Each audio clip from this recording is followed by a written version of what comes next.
어제 성명을 냈는데 핵심 내용은 이렇습니다. 이해찬 대표는 최근 제기된 박원순 시장의 성추행 의혹에 대해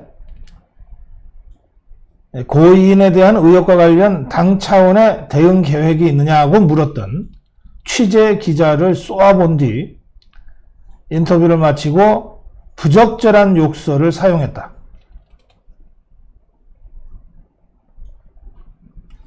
이 욕설은 배운 데 없이 제풀로 막대게 자라 교양이나 버릇이 없는 사람을 낮잡아 이르는 말이라고 사전에 정의되어 있다. 기자의 질문에 사적 감정을 개입시켜 과격한 언행으로 대응하는 것은 분명 적절치 못한 처사였다.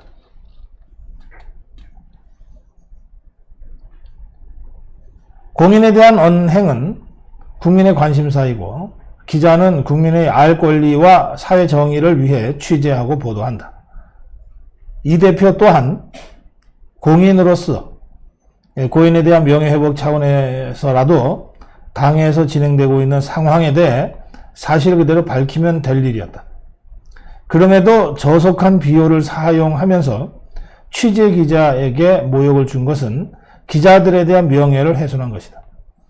이해찬 대표가 직접 사과해야 한다. 이런 성명이 나왔습니다. 그러나 이해찬은 아직 직접 이 기자에게나 기자협회에 대해서 사과하고 있지 않습니다. 대리인을 시켜서 죄송하다 이런 얘기를 한 것으로 알고 있습니다.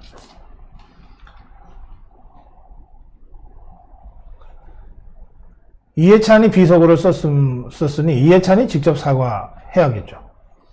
또 기자도 그 비속어를 들은 기자도 또 그 자리에 함께 들은 동료 기자도 이해찬의 직접 사과를 듣기 전에는 이해찬에 대한 보도 취재를 거부할 정도의 결기는 보일 필요가 있다고 생각합니다. 상대가 그렇게 비속어로 모멸적으로 이 기자를 대하는데 그 이해찬을 대상으로 계속 취재를 한다는 것은 기자들의 최소한의 자존심도 버리라는 뜻입니다. 기자 여러분, 여러분들은 개인이 아닙니다. 여러분들의 뒤에 여러분들 소속해 있는 방송사의 시청자들, 신문사의 독자들이 있고 더 나아가 대한민국 국민이 있습니다. 여러분들은 국민을 대리해서 질문하는 겁니다. 이해찬이 그 기자에게 막말과 비속어를 쓴 것은 그 회사, 방송사나 언론사, 신문사에 대해서 비속어를 쓴 것과 똑같고 결국은 우리 국민을 향해서 비속어를 쓴 것과 똑같습니다. 이런 버르장머리를 고치지 않으면 그걸 언론이라 할 수 있습니까? 이해찬의 이런 막대먹은 버르장머리를 제대로 고쳐놓고서 뭘 취재를 하든 뭐든 해야 되지 않을까 생각합니다.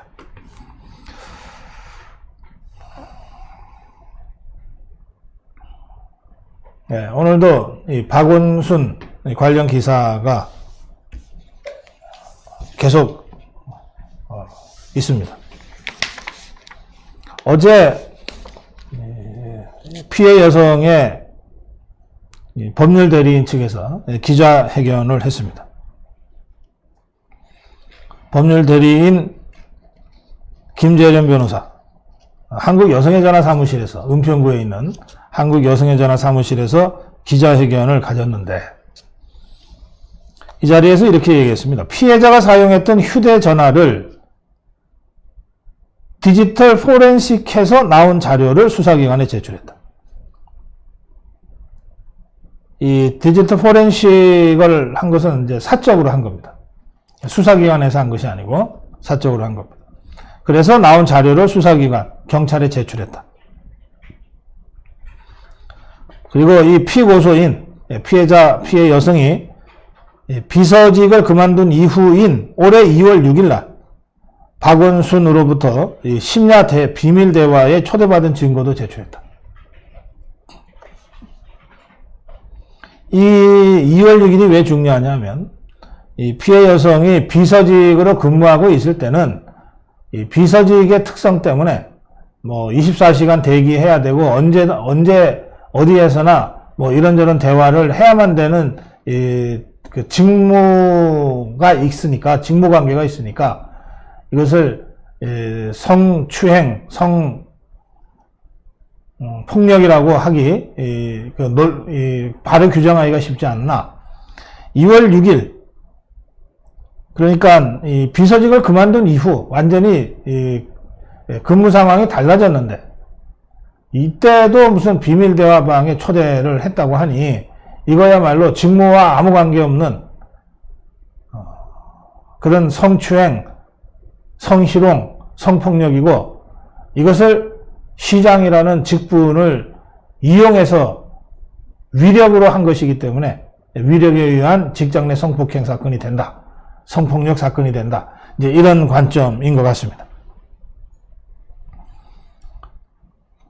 2020년 2월 6일 이 심야 비밀 대화에 초대된 이 시점은 이 피해 여성이 비서로 근무하지 않고 다른 근무로 전보 발령 나서 근무하고 있을 때다. 가해자가 박원순이 비서실에 근무하지 않는 사람에게 텔레그램으로 비밀 대화방을 요구할 하등의 이유가 없는 시점이다. 그러면서 이 2월 6일 날 비밀 대화방에 초대한 이 화면, 이 캡처된 화면을 증거로 공개했습니다. 김재련 변호사는 또 이 박원순이 텔레그램으로 이 피해 여성에게 보낸 문자, 사진 이것을 피해자가 친구들이나 평소 알고 지내던 기자에게도 보여준 적이 있다. 아, 나 이런 사진을 받고 있다. 나 이렇게 추행당하고 성추행당하고 있다. 성희롱 당하고 있다. 나 너무 괴롭다. 이런 취지로 보여준 적이 있다는 겁니다. 또 동료 공무원도 전송받은 사진을 본 적이 있다. 이런 성적 괴롭힘에 대해 피해자는 너무 힘들다. 부서를 옮겨달라고 요청하기도 했다고 어제 기자회견에서 밝혔습니다.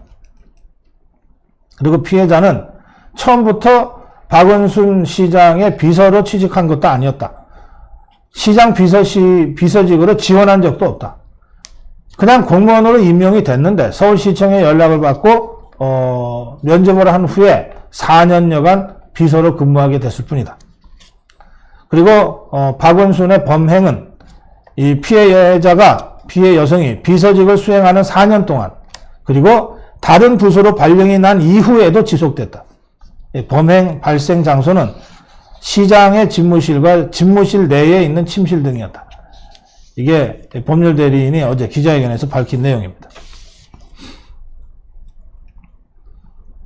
그런데 이 4년여 동안 한 여성이 박원순으로부터 지속적 상습적으로 성추행, 성희롱, 성폭력을 당하고 있었는데 그리고 여러 차례 이것을 주위에 알려서 도움을 요청하고 부서를 옮겨달라고까지 했는데 그런데 서울시는 어떤 누구도 이 피해 여성의 말에 귀를 기울이고 이것을 개선하거나 시정하려고 노력한 적이 없다는 겁니다. 참으로 무서운 집단들이라 하지 않을 수 없습니다. 그리고 도대체 이때 무슨 일이 벌어졌는지를 밝혀야 될 경찰은 고소당한 박원순이 죽었다는 이유로 사건 수사 종결을 할 예정으로 있다고 합니다. 이 4년여 동안 무슨 일이 있었는지 아무도 모르게 묻혀지게 될 가능성이 높다는 뜻입니다. 그렇기 때문에 이 피해 여성 측에서 법률 대리인을 내세워 기자회견을 한 것 같습니다. 묻히면 안 된다고 생각을 하고. 자, 이 상황에서 여성가족부, 여가부가 서울시에 대한 특별점검에 나서야 된다는 문제제기가 되고 있습니다. 여성가족부, 여가부는 바로 이런 여성의 그 직장 내 성폭력 사건을 예방하거나 또는 그런 사건이 벌어졌을 때 피해 여성을 보호하고 이러한 사건들이 재발되지 않도록 법제도적 장치를 개선하고 마련하기 위한 담당 부서입니다. 그것이 여가부입니다. 그래서 지금 경찰에 의해서 이 사건의 실체적 진실이 밝혀지기가 어렵게 되면 될수록 여가부라도 나서서 서울시청에 대한 특별 점검을 해야 되지 않느냐, 이런 여론이 제기되고 있는 겁니다. 특히 피해 여성이 지금도 공무원 신분으로 있습니다. 그리고 고소 전에도, 경찰에 고소하기 전에도 이러한 피해 사실을 알렸지만 서울시청이라는 직장 내에서 어떠한 도움도 받지 못한 상태라고 주장하고 있습니다.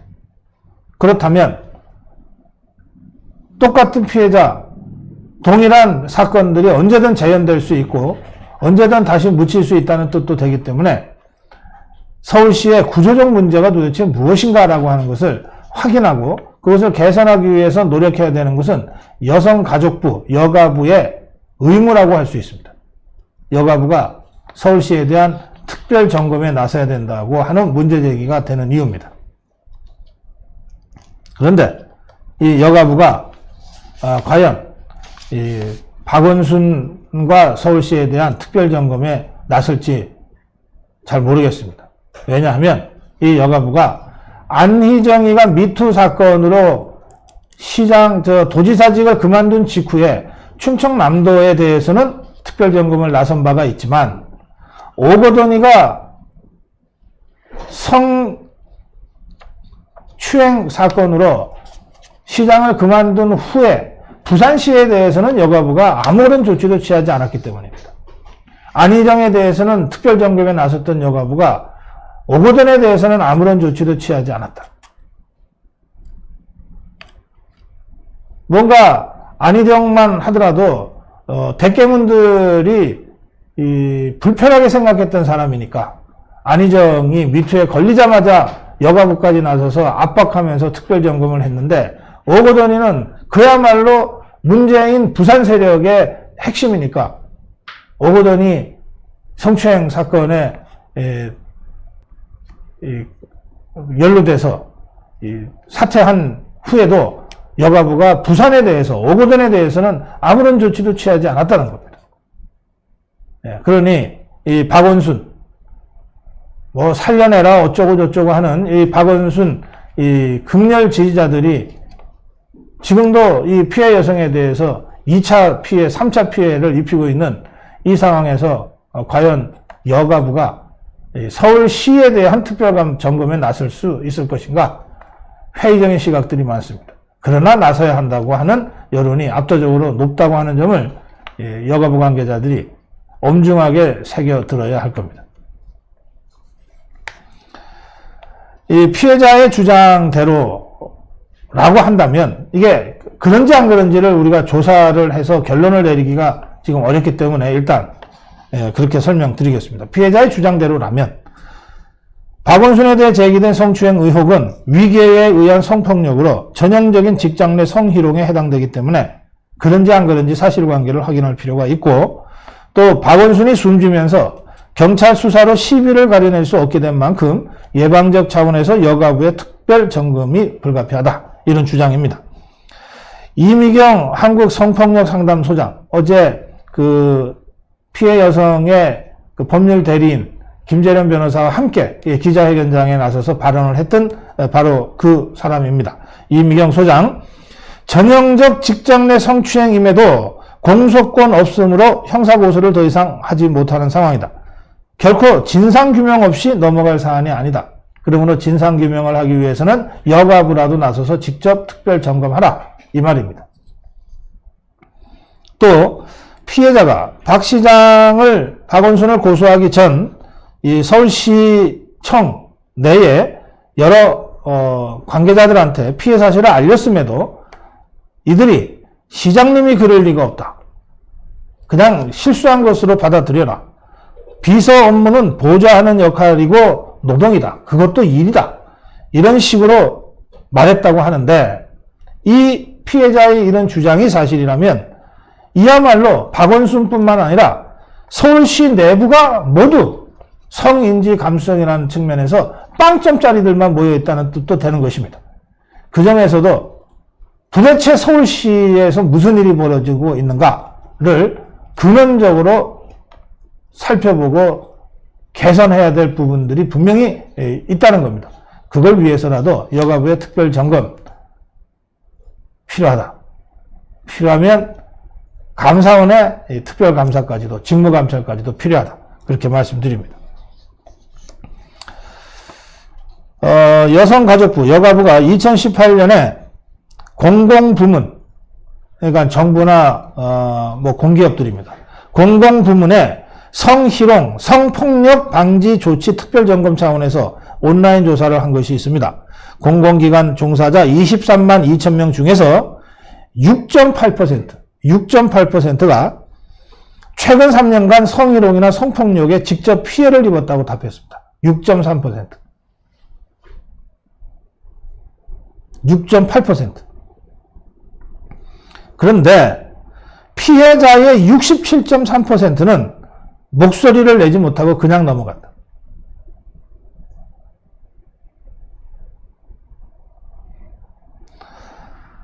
또 여가부가 같은 해 기초지자체 공무원, 시장, 시청, 군청 이런 데서 근무하는 기초지자체 공무원 26만 2천 명을 대상으로 실시한 온라인 조사 결과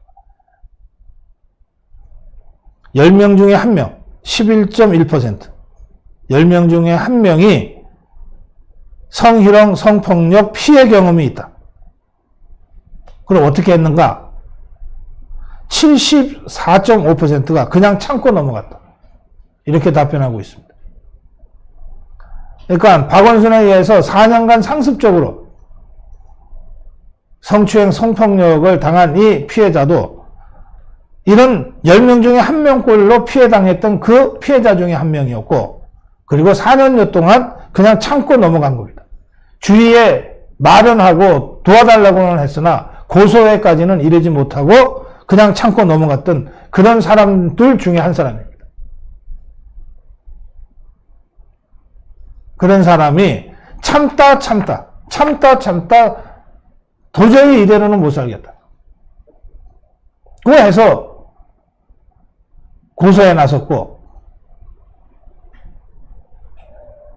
성폭력 상담소를 비롯한 여성단체들과 변호사들의 조력을 받아서 경찰에 고소장을 제출하기에 이르렀습니다. 그 직후에 상습적 성폭력 가해자로 지목된 박원순이 극단적 선택을 한 겁니다.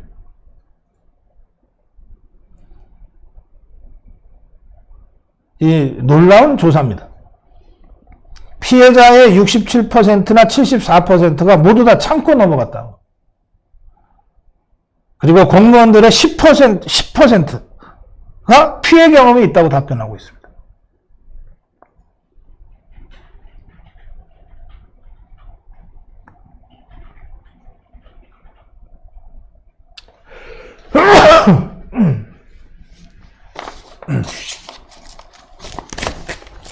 여가부의 전면적인 실태조사, 그리고 감사원의 직무감찰, 전 국가기관에 대한, 지방자치단체에 대한 직무감찰이 신속하게 이루어져야 된다고 생각합니다.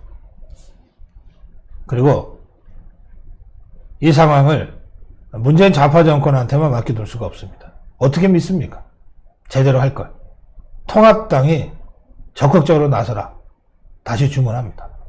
통합당이 적극 나서서 국정조사, 상임위, 질의 할 수 있는 거 다 하십시오. 그리고 국정조사나 상임위가 여당과의 의사일정 때문에 제대로 안 될 경우에 대비해서 당 차원의 진상조사 특위를 구성해서 조사에 착수하십시오. 통합당 국회의원 대여섯 명이라도 진상조사위를 구성해서 경찰 찾아가고 피해자 법률 대리인 찾아가고 성폭력 상담소 찾아가고 왜 못합니까? 그렇게라도 해서 이 사건이 어떻게든 박원순이를 미화하고 성역화해서 또 하나의 신화처럼 만들려고 하는 이 좌파들의 노림수에 넘어가지 않도록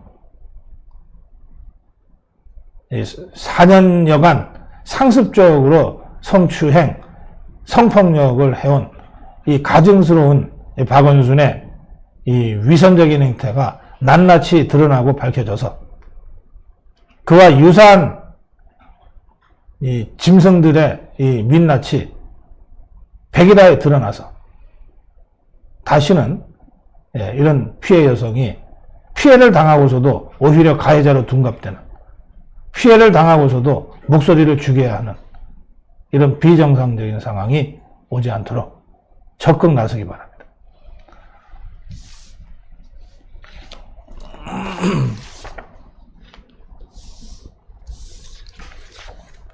아직도 좌파들이 정신 못 차리고 있는 것은 여러 가지 정황 속에서 확인되고 있습니다.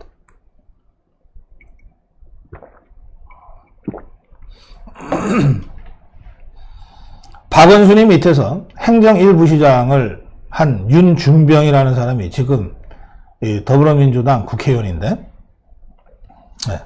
이렇게 웃고 있는 이 사람입니다. 이 사람이 박원순이 밑에서 행정 1부시장을 할 때, 2018년 1월부터 2019년 4월까지 15개월을 했는데, 바로 그 기간 중에, 바로 그 기간이 피해 여성이 그 박원순이의 비서로 일하던 그 시기입니다.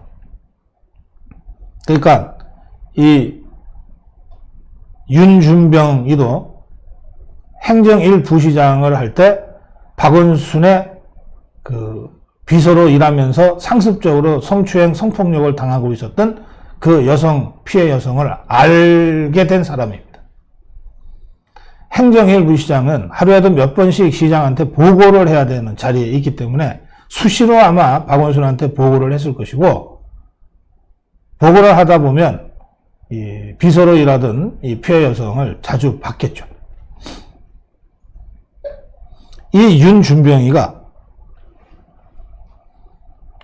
페북에다가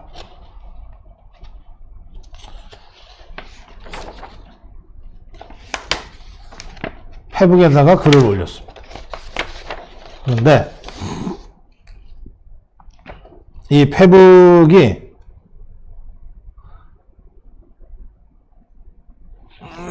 페북의 글이 아주 고약합니다.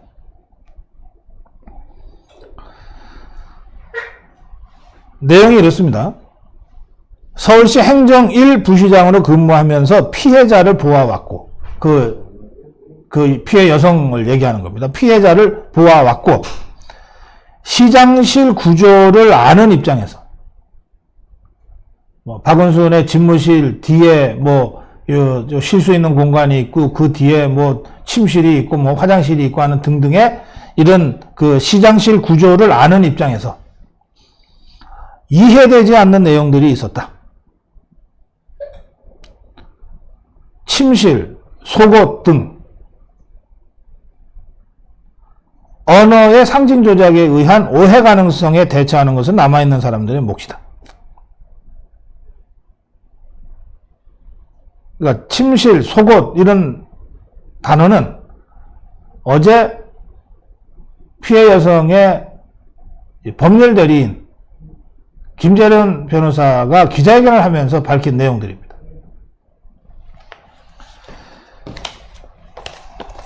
그 김재련 변호사의 그 기자회견에는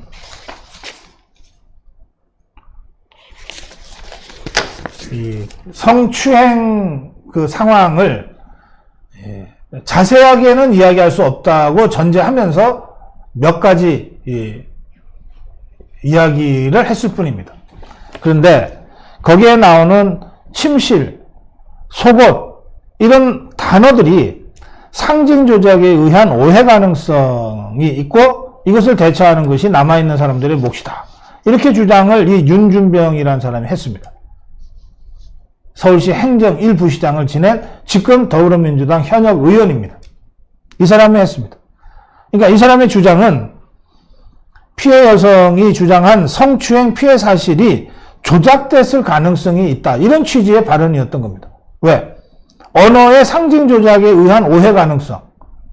그러니까 침실이나 속옷과 같은 이런 단어를 사용함으로써 뭔가 부적절한 박원순의 부적절한 범죄 행위가 있었을 것이라고 추정케 하는 언어 상징이 있었고 그로 인한 오해 가능성이 있었다. 이렇게 얘기를 한 겁니다. 이 사람이. 무지 말을 어렵게 했는데 결과적으로 보면 피해 여성이 침실이니 속옷이니 하는 단어를 사용하면서 박원순을 성추행범으로 몰고 있는데 그거 언어 조작, 상징 조작에 의한 가짜 뉴스 아니냐? 라고 주장한 거랑 똑같습니다.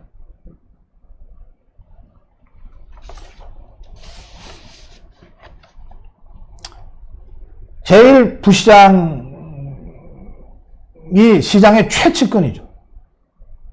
그러니까 자기가 직접 하늘처럼 떠받들고 모셨던 박원순이가 상습적 성추행을 저지른 사람이고 자기가 제1부시장으로 하루에도 여러 수십 번 들락거리면서 보고할 바로 그때 그 보고 현장, 그 현장에 있었던 그 여비서가 상습적인 성폭력 피해자. 이것을 이 윤준병이라는 사람이 도저히 믿을 수가 없어서 이런 황당한 주장을 하게 됐는지는 모르겠으나 이 사람 국회의원이에요. 그리고 사실은 조사받아야 될 대상일 수도 있습니다. 왜? 박원순의 상습적 성추행이 있었다고 주장되는 그 시점에 행정 1부시장으로 박원순 다음으로 책임 있는 자리에 있었으니까. 그리고 이 사람의 말대로 그 피해 여성을 여러 번 봤다니까. 조사해야 될 사람 중에 한 사람이에요. 이런 사람이 침대니 속옷이니 하는 단어를 갖고 상징 조작을 하고 있을 수도 있다라고 주장을 하면서 박원순을 가리켜서 이렇게 얘기했습니다. 시장님은 누구보다도 성인지 감수성이 높은 분이다.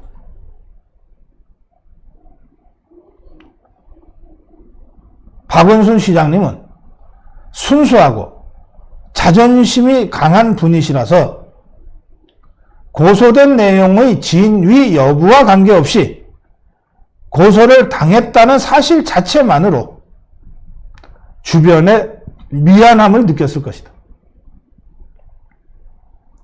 이후에 전개될 진위 여부에 대한 정치권의 논란과 논란 과정에서 입게 될 피해자에 대한 2차 가해 등을 방지하기 위해서 죽음으로써 답하신 것이 아닐까라고 썼어요. 그냥 주장하려면 좀 간단 명료하게 주장하지. 이 무슨 얘기냐면 박원순이가 성인지 감수성이 높고 순수하고 자존심이 강해서 고소당한 것만으로도 주변의 미안함을 느꼈고, 주변이라는 게 가족이거나 시청 직원들이겠죠? 그리고 특히 이 진위 여부를 둘러싼 논란 과정에서 피해 여성이, 고소인이 2차 피해를 막을지도 모른다고 하는 그 걱정에 그 2차 피해를 막기 위해서 스스로 극단적 선택을 한 것은 아닐까라고 주장하고 있는 거예요. 성인이네. 이 정도면, 응? 이 정도면 성인이네, 성인. 내 몸을 던져 2차 피해를 막기 위해서 극단적 선택을 했다.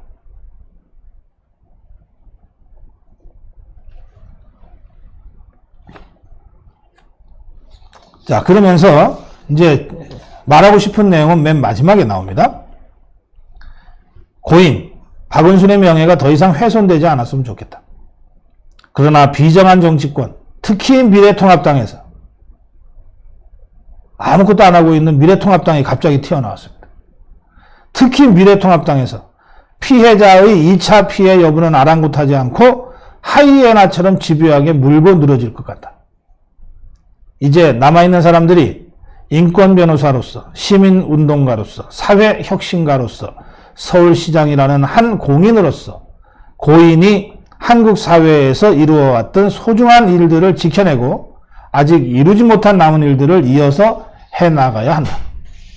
그러면서 박원순에게 사랑하고 존경합니다. 이렇게 인사를 했어요.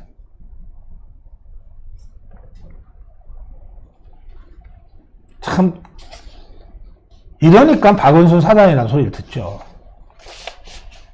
이런 사람들이 박원순을 에워싸고 서울시를 에워싸고 있었습니다.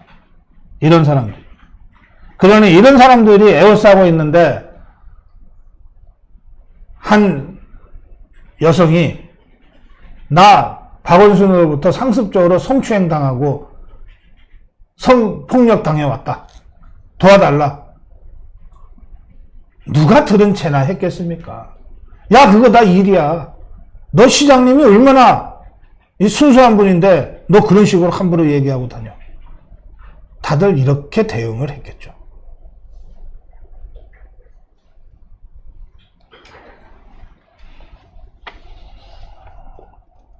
이 페이스북 글이 알려지자 어떠했겠습니까? 여론이 어떠했겠습니까? 윤준병이가 딱 하루 만에 피해 여성을 향해서 미안하다고 했습니다. 전날 오후에 박원순 시장 피해자의 입장문이 발표되었다. 멀리 떨어지지 않은 공간에 근무하면서도 피해자의 고통을 전혀 눈치채지 못했다. 박원순 시장이 고인이 되시기 전에 피해자에게도 미안하다는 말씀을 전했더라면 하는 아쉬움이 난다. 이 사람은 뭐 하는 사람인지 모르겠네. 하루 만에 이럴 거. 하루 만에 이럴 거. 이들의 성인지 감수성이 이 정도 수준입니다. 박원순이나 그 밑에서 행정일 부시장 했다가 지금 더불어민주당 국회의원 하고 있는 윤준병이나 이들의 성인지 감수성 수준이 이렇고 이들의 대국민 감정 인지도 수준이 이 정도입니다.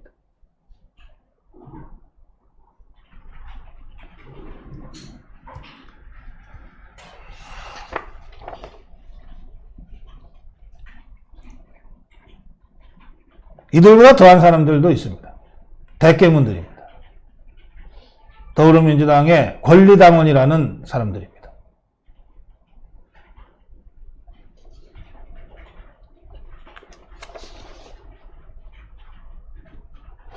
자, 지금 이 호떡집의 분란 상황에 가뜩이나 이 박원순 이 상습 성추행 의혹 사건으로 코너에 몰리고 있는데 이 와중에 문재인이는 7월 15일까지 공수처 출범시키라고 닥달을 하고 있지. 그게 내일이군요. 뭐 이미 불가능해졌지만 어쨌든 더불어민주당에서 흉내는 내야 되니까 부랴부랴 공수처에 이 첫 단추를 꿰려고 했어요. 그게 공수처장 추천위원회 구성입니다. 그래서 자기들 몫으로 2명을 추천을 해야 되니까 2명을 추천했는데 그 중에 변호사 하나를 추천했어요. 공수처장 후보 추천위원 변호사 하나를 추천했습니다.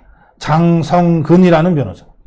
뭐 하는 사람인지 모르겠어요. 뭐 좌파겠죠. 자, 근데 이 사람이 뭐 돈 벌려고 하는 짓이었을 텐데 텔레그램 박사방 운영진 조주빈이라고 있죠. N번방 사건 조주빈의 공범을 변호하고 있다는 사실이 알려지게 된 겁니다. 이 뭐하는 짓들이야? 비난이 빗발쳤어요. 더불어민주당이 고개를 팍 숙였습니다. 죄송합니다. 그리고 장성근이를 다시 해촉해버렸어요.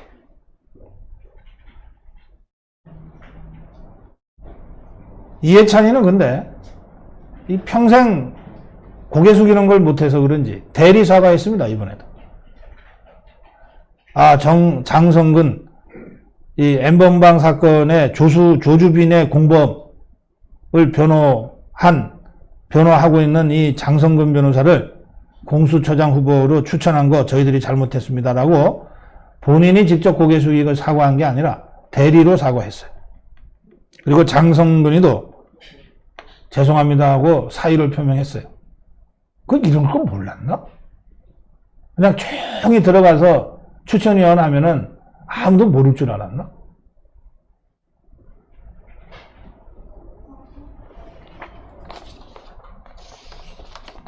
또 박원순에 대해서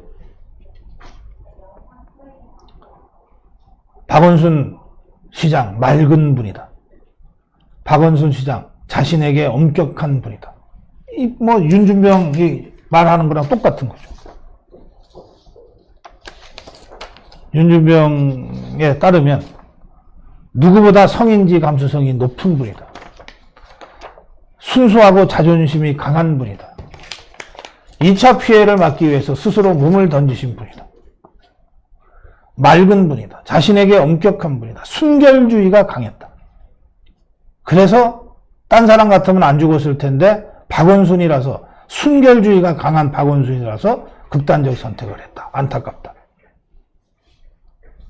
심지어는 이 진성준이라고 국회의원 하나 있어요. 라디오에 가서 이렇게 얘기했어요. 박원순 서울시장이 가해자라고 단정 짓고 얘기하는 것은 사자 명예훼손이다. 그러니까 피해 여성의 고소, 그거는 아직 고소일 뿐이고 사실관계가 확정되지 않았는데 왜 박원순 시장을 가해자라고 단정 짓고 얘기하냐? 그거 사자에 대한 명예훼손이다. 그러니까 내 말이 누가 단정 짓냐? 단정 짓지 말고 조사해라. 박원순이 아닐 수도 있지 않냐? 왜 수사를 변경하냐? 수사는 끝까지 해야지.